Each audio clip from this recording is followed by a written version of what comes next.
Shalom, kita jumpa lagi dalam Fokus Kristovirus. Sudah hampir 1,5 tahun COVID-19 melanda dunia. Di Indonesia juga tidak terkecuali tentunya. Pelayanan-pelayanan di segala bidang, juga pelayanan gereja, terdampak. Tidak terkecuali Yayasan Kristovirus, yang dulunya kami bisa bergerak pelayanan dari gereja ke gereja, dari kota ke kota, akhirnya juga harus terhambat. Tetapi kita tidak boleh berhenti berkreasi dan berinovasi, karena justru ini adalah tantangan bagi kita untuk kita bisa menembus bagaimana kita tetap bisa melayani di era pandemi ini. 1 menit bersama Andreas Kristande yang kita nikmati setiap hari. Hari-hari ini sudah mencapai episode yang ke-250-an. Wow, luar biasa. Nah, bagi Anda yang belum mengerti 1 menit bersama Andreas Kristande, berikut beberapa petikan 1 menit bersama Andreas Kristande. Baru saja kita memperingati peristiwa runtuhnya World Trade Center 11 September 2001. Tahukah Anda bahwa ada hal yang unik di balik peristiwa itu? Seorang pemadam kebakaran, waktu mencari sisa-sisa korban di Ground Zero, menemukan sebuah puing lelehan logam dengan ayat Alkitab Matius pasal 5 ayat 38-39. Kamu telah mendengar firman, mata ganti mata dan gigi ganti gigi. Tapi aku berkata kepadamu, janganlah kamu melawan orang yang berbuat jahat kepadamu. Ia segera melaporkan kepada Joel Meyerowitz yang memotretnya. Ini bukan kebetulan. Bukankah Roma 8 ayat 28 berkata, kita tahu sekarang bahwa Allah turut bekerja dalam segala sesuatu untuk mendatangkan kebaikan bagi mereka yang mengasihi Dia, yaitu bagi mereka yang terpanggil sesuai dengan rencana Allah. Video Cosmic Eyes ini menunjukkan betapa kecilnya kita, lebih kecil dari debu, bahkan tidak nampak. Bagaimana kita mau menyembuhkan diri? Tanpa Tuhan dan hidup yang kekal, semuanya tidak berarti dan sia-sia. Melihat banyaknya korban COVID-19, bahkan ada yang meninggal hanya dalam waktu 3 hari, padahal mereka jauh lebih muda, menyadarkan saya betapa fana dan singkatnya hidup ini, seperti debu, rumput, dan uap yang lenyap dalam sekejap. Maka firman-Nya mengingatkan kita, kalau mau bertobat dan melayani Tuhan, ya sekarang ini. Segala sesuatu yang dijumpai tanganmu untuk dikerjakan, kerjakanlah itu sekuat tenaga, karena tak ada pekerjaan, pertimbangan, pengetahuan, dan hikmat dalam dunia orang mati, kemana engkau akan pergi. Pengkhotbah 9 ayat 10.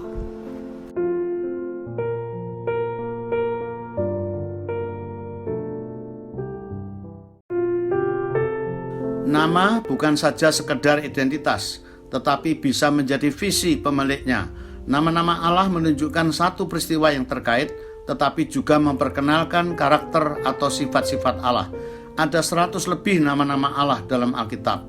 El yang kuasa, Elohim pencipta dan pemelihara, El Shaddai yang maha kuasa, Adonai Tuhan atau Tuan, Jehovah Tuhan yang maha ada, Jehovah Jireh Tuhan yang menyediakan, Jehovah Rapha Tuhan yang menyembuhkan, Jehovah Nisi Tuhan panji-panji kita, Jehovah Mekadesh Tuhan yang menyucikan, Jehovah Shalom Tuhan itu keselamatan, Jehovah Elohim Tuhan Allah, Jehovah Sikenu Tuhan kebenaran kita, Jehovah Rohi Tuhan gembala kita, Jehovah Samah Tuhan ada di sana, Jehovah Sabaoth Tuhan semesta alam, El Elyon Tuhan yang maha tinggi.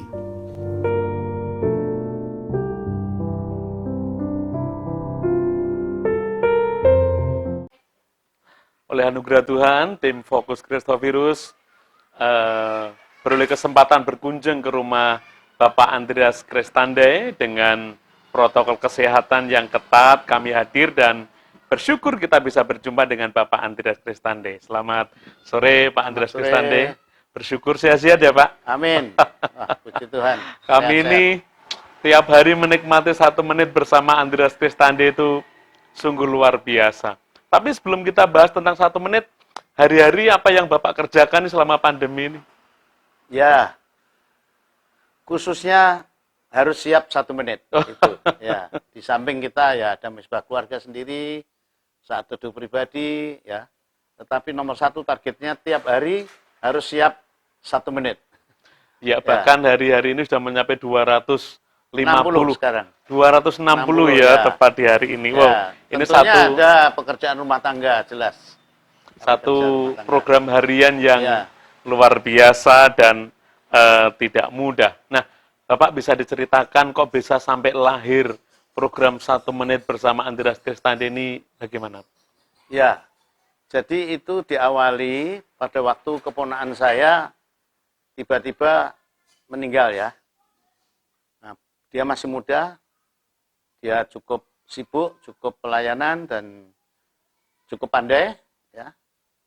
Anaknya masih relatif belum mentas ya, tapi meninggal. Nah, pada waktu meninggal dunia keponakan saya ini, banyak sahabat-sahabat lama, teman-teman alumni, teman-teman pelayanan, teman-teman asrama, teman-teman kos itu banyak kirim foto-foto nostalgia mengenang ramahnya dia, gaya bicaranya, kemudian juga lagu-lagu yang dia gubah. Jadi pada waktu itu saya berpikir begini, wah indah ya orang kalau sudah meninggal itu semua kebaikannya diingat, bahkan melupakan apa kekurangannya, gitu ya. Nah, pada waktu itu saya timbul ide, alangkah baiknya ya kalau saya abadikan itu sebagai nostalgia, tapi juga sebagai kesan pesan yang baik untuk menunjukkan respect kepada sahabat begitu. Itu yang pertama, mulainya ya. Mulainya itu ya. Tapi waktu ide itu berkembang, ternyata ada teman-teman lain juga dari Jakarta mengatakan, Pak Andreas ini kan sekarang semua serba online, serba video. Kalau video panjang-panjang yang menimbulkan polemik, perdebatan macam-macam itu sudah banyak. Dan sekarang orang sibuk begitu ya.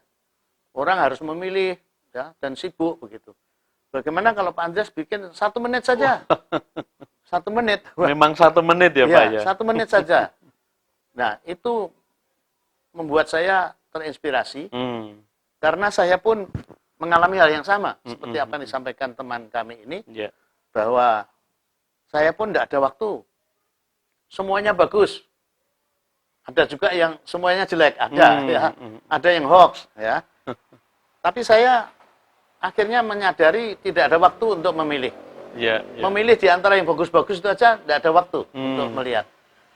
Apalagi orang yang bisnismen yang jauh lebih sibuk daripada saya. Begitu ya, Pak ya. Nah, sedangkan kaum milenial juga sekarang ini bosenan ya. Senangnya pendek-pendek. Senang yang pendek, praktis gitu yang ya. praktis begitu ya. Dan mereka kreatif sekali. Jadi kalau melihat sesuatu yang dianggap monoton dan sebagainya, mereka juga tidak ketarik begitu ya. Ini kan program cuma 1 menit, Pak. 1 menit. Kita melihatnya sih gampang, Pak, 1 menit begitu. Ya, nah, betul. Tapi tentunya untuk persiapan mesti ada kesulitan-kesulitan begitu. Ada. Tingkat-tingkat kesulitannya seperti apa? Nah, walaupun ada kesulitan, karena dapat dorongan juga dari teman-teman lain yang memang sudah biasa menulis, biasa editing, dia juga mendorong, ya baik Pak, bikin seperti itu. Jadi dari beberapa teman ini memberi saya semangat, sehingga apapun hambatannya, saya mulai saja. Karena prinsipnya kalau tidak ada contoh yang bisa dinilai, begitu sulit untuk bisa dinilai, dikoreksi, dievaluasi. Jadi yang penting mulai dulu. Nah, kami melihat itu begitu bervariasi dari tema-temanya, juga tayangan-tayangan foto-fotonya itu kan harus cocok begitu ya Pak. Nah, itu bagaimana Bapak mempersiapkan pemilihan tema, terus mencari gambar, itu pasti memerlukan waktu yang serius itu. Ya itu hambatannya. Hambatannya kita harus topik-topik yang catching, gambarnya maupun judulnya, juga harus relevan, bisa diterima gereja-gereja, bahkan bisa diterima umum, juga bisa diterima yang old maupun now generation, relevan, dan juga saya harus berusaha menghindari tuntutan copyright atau royalti dan sebagainya. Nah itu tidak mudah dengan mencari foto yang cocok dan dengan pixel yang sesuai ya. Nah, itu tidak mudah Pak. 1 menit meskipun memang hanya 60 detik, tetapi persiapannya memerlukan energi yang cukup berat, ya, karena harus up to date, semua harus menyesuaikan segala usia juga peradaban saat ini supaya diterima oleh semua lini masyarakat.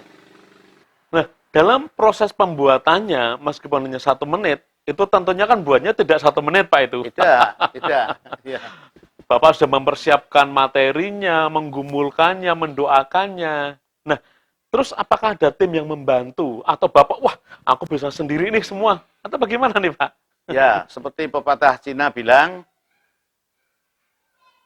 di belakang pekerjaan yang maju, yang mampu, yang besar, ada banyak orang yang mampu di belakangnya. Nah, maka saya sadar hal itu tidak mungkin saya kerjakan sendiri. Ya.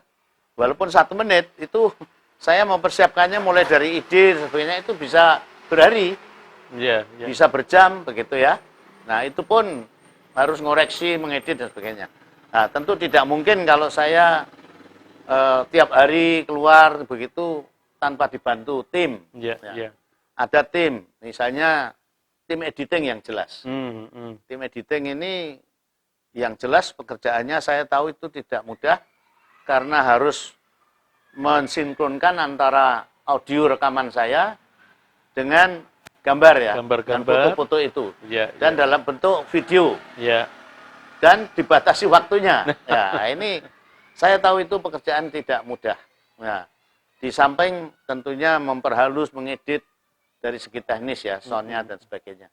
Kemudian tim yang lain adalah kamera ya, juru kamera. Seperti ini tentunya ada sedikitnya 3-4 orang yang harus membantu di samping yang di belakang layar.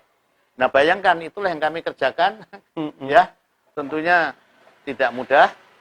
Memang nampaknya 1 menit, tetapi itulah yang behind the scene gitu ya, yang kita lakukan. Maka dalam kesempatan ini, saya berterima kasih kepada para pemirsa, juga para motivator yang sudah menginspirasi saya, memberi saran, memberi dorongan, dan juga tim di belakang saya yang sangat membantu. Ya, kerjasama tim sangat diperlukan untuk mencapai sukses. Seperti Bapak Andreas tadi katakan bahwa di balik kesuksesan ada barisan orang yang mendukungnya. Kami merasa diberkati tiap hari dengan 1 menit nih, Pak. Ya, syukurlah. Tetapi saya kadang-kadang kalau melihat itu berpikir begini, wah, pernah enggak ya Pak Andreas kehabisan ide? Serasa kehabisan ide. Pernah enggak Pak ngalami seperti itu? Ya, pernah. Kalau saya kan ada kesibukan yang lain ya. Saya ada kesibukan yang lain, misalnya ceramah atau khotbah online itu juga masih ada. Ya, di samping kesibukan di Yayasan Kesuvirus masih ada. Nah, kalau ada kesibukan seperti itu, sedangkan wah, besok saya belum siap. Kayak kejar tayang gitu ya? Kejar tayang. Maka saya kalau ada waktu, saya kumpulkan. Saya kumpulkan beberapa judul begitu. Nah, kalau ide itu saya bisa dapat dari, di samping doa, adalah observasi ya. Observasi, melihat keadaan, apa yang sedang terjadi, apa yang up to date, apa yang relevan, mendengar usul-usul dari teman, ada pertanyaan-pertanyaan yang masuk dan sebagainya. Ide-ide saya peroleh dari situ, di samping tentunya lewat medsos ya, lewat medsos atau bacaan dan sebagainya. Nah, di situ saya mendapat ide, bisa tertolong. Ya, hambatannya tadi waktu aja. Ya. Sejauh ini sudah mencapai 260. 60 ya. Nah, respon-respon, tanggapan-tanggapan dari para pemirsa atau dari rekan-rekan dekat Bapak seperti apa nih? Ya. Bukan hanya rekan dekat, tapi kadang-kadang yang mengagetkan itu rekan jauh, gitu ya. Nah, contohnya, saya karena kesibukan atau gangguan teknis terlambat hanya berapa jam, sudah ada yang interlokal. Oh, kayak nunggu gitu, Pak. Ada yang interlokal. Loh, Pak, apa hari ini tidak tayang, gitu. Loh, kenapa? Sebentar lagi saya bilang gitu. Ini saya sudah diteleponi orang-orang yang juga saya forward, gitu, saya share, gitu ya. Itu menunjukkan satu perhatian. Ya, banyak komen juga yang positif, mengucapkan terima kasih karena singkat, padat, bermakna, itu betul-betul menikmati. Dan bagi mereka yang memang punya bakat berbicara atau menulis, paling tidak mereka terpancing untuk bisa mengembangkan itu sendiri. Bisa menjadi bahan ceramah atau bahan khotbah. Saya itu membayangkan ya. Persiapan 1 menit sama dengan 1 jam khotbah. Betul. Bahkan saya bisa khotbahkan atau ceramahkan itu 1-2 jam. Dari 1 menit Dari 1 menit itu, kalau mau ya. Jadi disitulah. Jadi biasanya saya dikenal dengan pembicara yang cukup panjang ya. Tapi sekarang saya dilatih untuk bagaimana 1 menit pun bisa dimengerti. Ini tidak mudah. Tapi saya belajar banyak dan saya berterima kasih untuk bagaimana hemat bicara tapi bermakna. Ya, itu. 1 menit yang bermakna dan sangat memberkati. Mungkin ada respon yang paling berkesan itu dari mana atau dari siapa gitu, Pak? Ya, responnya itu yang sangat menarik itu, saya lupa ya karena terlalu banyak, tapi antara lain ada yang mengubah orang. Ya, misalnya orang yang mau berputus asa, atau orang yang rumah tangganya bagaimana gitu ya, orang yang tidak ada pengharapan sebagainya, itu ternyata lewat ini diberkati, Pak. Dan hanya mereka dari 1 menit saat ini ya. saya tidak akan begini-begini gitu. Ada respon seperti itu ya. Dan respon ini didapat dari berbagai kota bahkan negara, Pak. Jadi sampai Australia, kemudian Jerman, Kamboja, Singapura, ya, lalu Makau, ya, Hong Kong, begitu ya, Amsterdam, Amerika, Kanada, betul Pak. Jadi sampai sejauh itu, sehingga saya pikir, ya kenapa kita harus jenuh, kenapa kita harus putus asa, ya, tapi sebetulnya kita bisa berbuat sesuatu lewat online ini. Ya. Sungguh luar biasa 1 menit menembus dunia internasional ya. Lalu dari Bapak sendiri mungkin punya pemikiran goal apa dari 1 menit ini, Pak? Atau sesuatu yang ingin dicapai apa dari program 1 menit ini, Pak?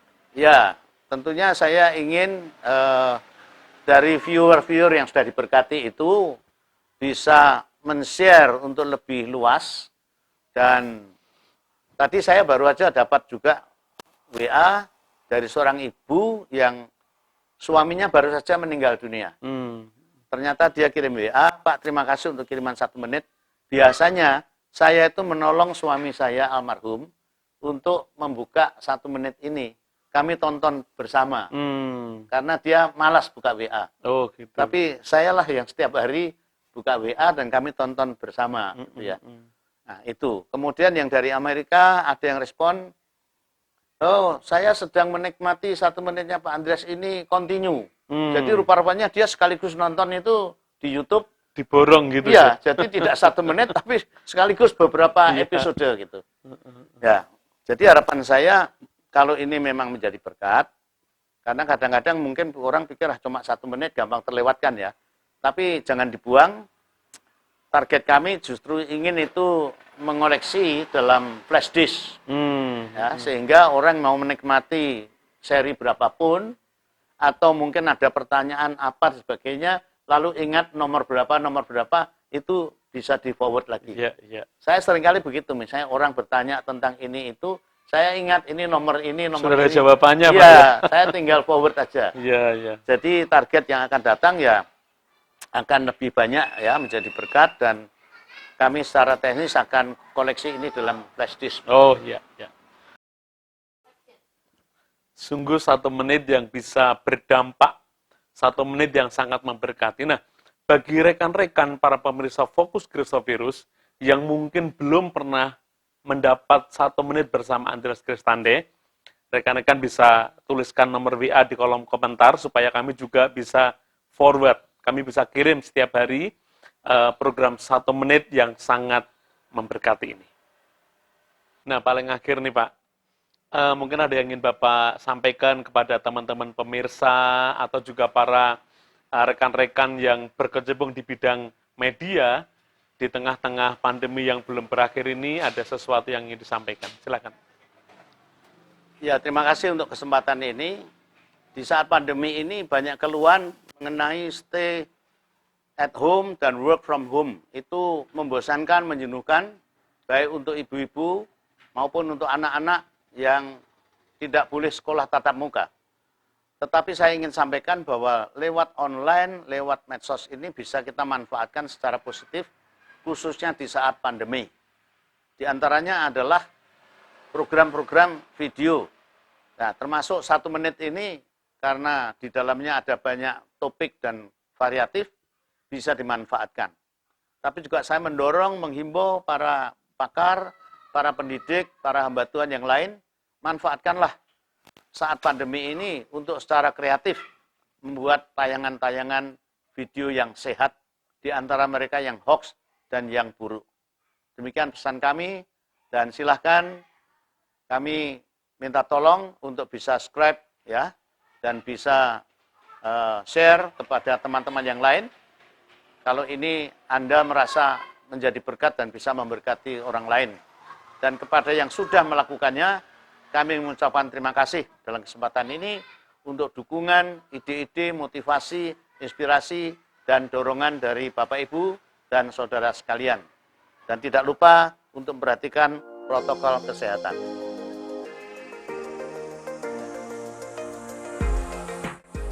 Demikian perbincangan kami dengan Bapak Andreas Kristande tentang bagaimana proses lahirnya 1 menit, bahkan kesulitan-kesulitan dan juga bekerja sama dengan tim sampai melahirkan 1 menit bersama Andreas Kristande yang sangat memberkati.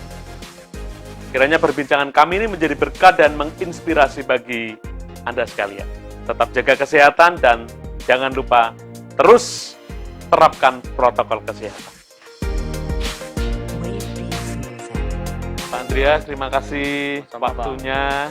Terima kasih pengalaman-pengalaman dibagikan. Kami yang masih muda-muda ini bisa belajar. Bapak yang sudah berusia tapi tidak pesimis. Bahkan menginspirasi lebih banyak orang. Saya kerjakan. Terima kasih Pak Andreas. Sama-sama. Kami permisi. Ya, Tuhan berkati. Ya, Tuhan berkati. Dunia memang sedang dilanda corona, tetapi kita jangan sampai berhenti berkarya. Karena karya kita akan menjadi warisan yang sangat berguna. Mari kita terus kreatif, dan bagi Anda yang saat ini sedang dikarantina karena positif, jangan pesimis. Karena masa depan itu ada bagi mereka yang terus dinamis dan produktif. Sampai bertemu dalam Fokus Christophorus berikutnya. Tuhan Yesus memberkati.